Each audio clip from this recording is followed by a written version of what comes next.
Hi guys.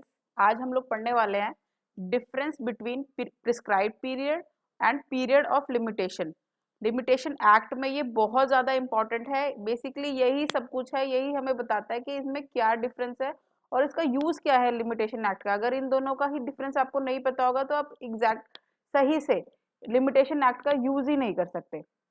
अब ये section 2 जो है, जो लिमिटेशन एक्ट का, वो डिफाइन क्या करता है कि period of limitation means period of limitation prescribed for any suit, appeal और application by the schedule।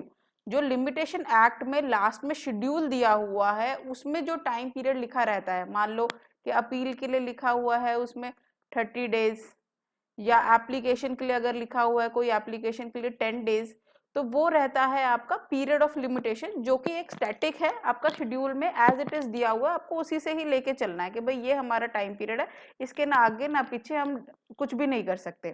ठीक है। अब दूसरा ये प्रिस्क्राइब्ड पीरियड भी है। ये प्रिस्क्राइब्ड पीरियड क्या होता है? यहीं पर लिमिटेशन एक्ट के अंदर जो प्रोविजंस दिए हुए हैं उनका काम आता है। Means the period of limitation computed in accordance with the provisions of this act. अब जैसे मान लो कि सेक्शन 12 उसमें किसी ने अपनी जजमेंट लेने के लिए कोर्ट में एप्लीकेशन लगाई कि भाई हम मेरे को सर्टिफाइड कॉपी चाहिए तभी मैं आगे अपील कर सकूंगा, तो उसका जो टाइम पीरियड था अपील करने का वो था 30 डेज का, और जजमेंट मिलने में उसे लग गए 30 डेज। ठीक है ना। अगर ऐसे 30 डेज लगे जजमेंट मिलने में और अपील का टाइम भी 30 डेज था, तो उसका टाइम तो खत्म हो गया, उसके पास तो टाइम ही नहीं रहा, वो तो फाइल ही नहीं कर सकता अपनी अपील।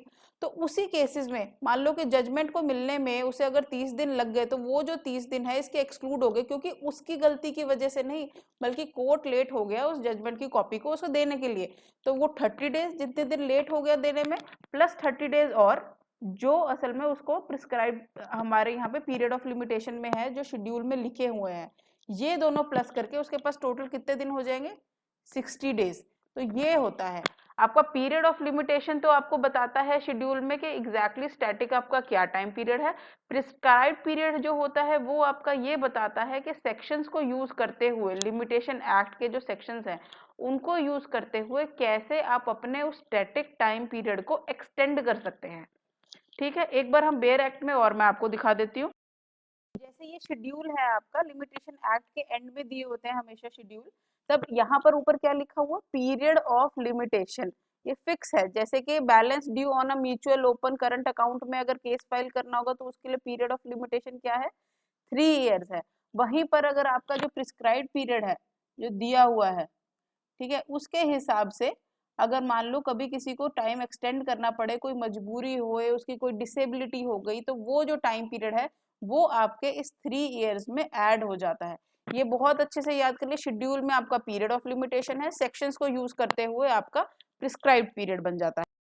जैसे कि फॉर एग्जांपल ये सेक्शन 12 है आपका, लीगल प्रोसीडिंग्स में जब एक्सक्लूड होता है टाइम, तो ये क्या कहता है कि जो टाइम पीरियड लगा है एक सूट में, अपील में, एप्लीकेशन, जिस दिन वो डाला गया उस पीरियड से उस डे को हम एक्सक्लूड करेंगे। ठीक है। ये सारा आपका ये इस तरह से एक्सप्लेन करता है कि किस तरह से हमें निकालना है। इसकी हेडिंग भी जैसे ये computation of period of limitation, exactly time निकालने के लिए कि एक पर्सन के पास कितना टाइम है अपना केस फाइल करने के लिए। ओके।